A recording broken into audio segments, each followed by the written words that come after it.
they're really in touch with modern technology now, and they've got a computer, they send emails, they use the internet, they've got a digital television, all that kind of thing. But there's one piece of modern technology that neither of them really embrace particularly well, and that's the telephone answer machine. Which a lot of people have trouble with, really. They have two very different approaches to it, though.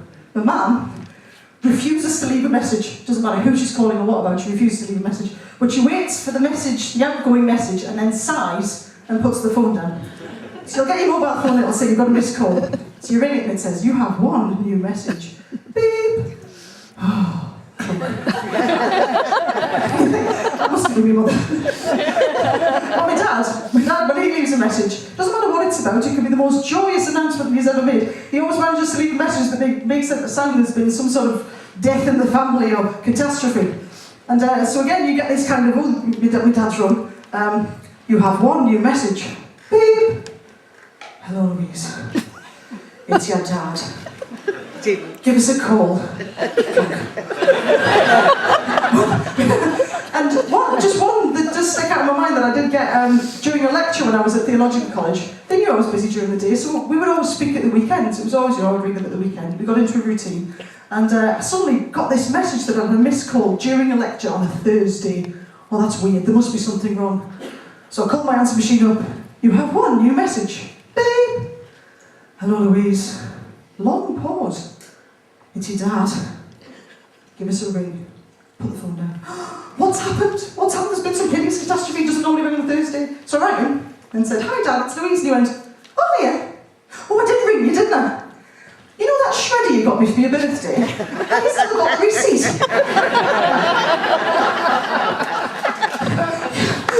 Hang on a sec.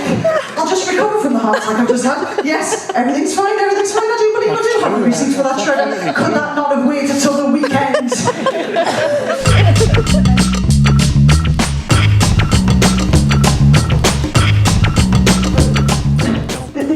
As soon as they know you're training to be a vicar, you get kind of responsibility put on you. People assume that you know stuff, okay? And at the end of one of the services in the same church, we were doing that terribly British thing of having a cup of tea and a biscuit, as you do, and I noticed this woman making a beeline for me through the crowd. She was literally elbowing away to get to me.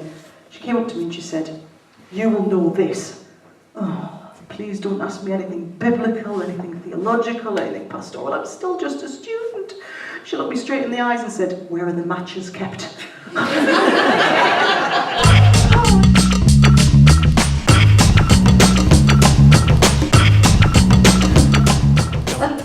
So I spend an awful lot of time on the internet. Try not to watch too much telly, but the only other thing you can do in the gym while you're on the treadmill or on the bike or whatever is listen to the radio, okay? And you can listen to just about any radio station you like. And I tend to surf. I tend to listen to lots and lots of different radio stations just so I don't get fed up. But the one that fascinates me is Classic FM. Okay, perfectly decent station. But it does occur to me that being a DJ on Classic FM has to be the easiest job in the world. Okay, first of all, how come classical music gets away with unfinished work? Nobody else does. And today we're going to play an album by One Direction. It's not finished, but we'll play it anyway. Mind you, that'll be shorter. Could be good. Yeah, maybe we shouldn't bother that. But you get Schubert's Unfinished Symphony number 8. You get Elgar's Unfinished Symphony number 3. You know, what, did they die? Well, they must have done. Did they just get bored? I don't know. Did they think, oh, that's not good anymore, I'm just going to stop, but they'll release it anyway. Very, very strange idea. And I'm sure the easiest job in the world is to be a Classic FM DJ. Okay? So you arrive in the morning. Hi, welcome to Classic FM's breakfast show. We kick you off this morning with Mozart's Allegro. That's quarter of an hour worth of music. During which time I assume the DJ checks his emails, makes a bit of breakfast, knits a jumper, bags and bags of time to do something else. And then it comes back to the DJ and he says, oh yes, and while Mozart was doing that, he was wearing red socks. Great, because they just fill the gaps, and then they say, oh, we'll go for an advert break now. Well, that's another 3 minutes of not having to do anything, and then we'll listen to a bit of Symphony No. 5 by Beethoven, which incidentally he did bother to finish, and that's another 13 minutes worth of music. Well, just put the record on and walk away. I think, this is my theory, okay? Those people who do DJ on Classic FM also work in call centres. Because there's easily time to do both. Easily time to do both. I'm absolutely convinced that the people who are ringing me about loft insulation are also DJs on Classic FM.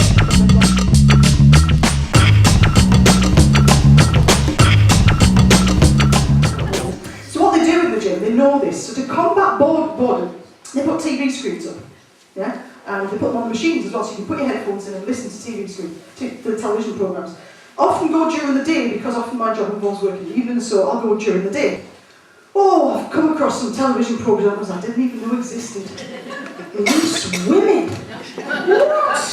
If that was blokes, they'd be off the air instantly. For those of you who've never found loose women, never stumbled across loose women, I don't mean in your daily lives, I mean on television. It's a programme that involves four, how can I describe them? B-list/C-list celebrity ladies who sit behind a desk and pretty much say nasty things about blokes. That's pretty much all it involves. And it makes me cringe. I watch it and think, I'm not a member of the same gender as them. Oh, please no. One week they had a bloke on who did marathons. Okay, and it's not just the odd one or two. This guy, serious marathon runner, had done New York, London, Brisbane, Johannesburg, all over the world, raised millions for charity. And one of the loose women, I can't remember who it was, said to him, "So what's the longest marathon you've ever run?" And bless him, to his credit, he just went, "Oh, by their very definition of the same." He never batted an eyelid. It was fantastic. There is nothing wrong with loose women that a well-placed sniper wouldn't cure. I think that's the solution. I really do think that's the solution. And it's not just loose women that's on during the day that's kind of not very good. You know, I don't think they spend much money on programmes that they produce during the day. A lot of them are aimed at people who are retired, okay? They must think that people who are retired are stupid.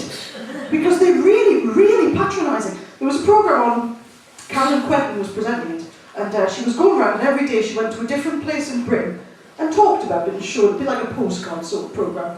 And the first one I saw, she got to Cornwall, and her voiceover said, "Hello, welcome to Cornwall."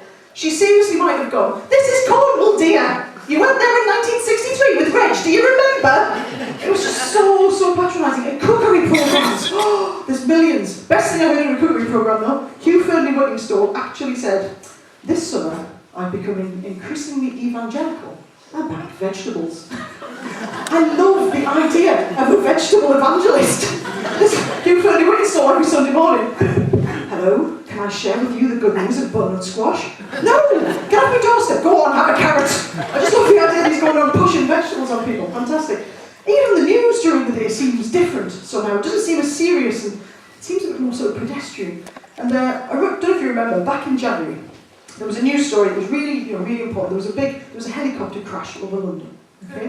Horrible event. Big ball of flames over London. You know, the pilot died, pedestrian died. Really horrible. Once it had happened, however, the police cordoned off a huge area so that the news teams couldn't get in to see it. So for 2 hours, the BBC and ITN showed a bridge. 2 hours of a bridge beyond which the crash had happened, with just people occasionally coming and going in ambulances and that kind of thing. They were so desperate to fill this time, they started to try and grab people who'd been eyewitnesses, okay?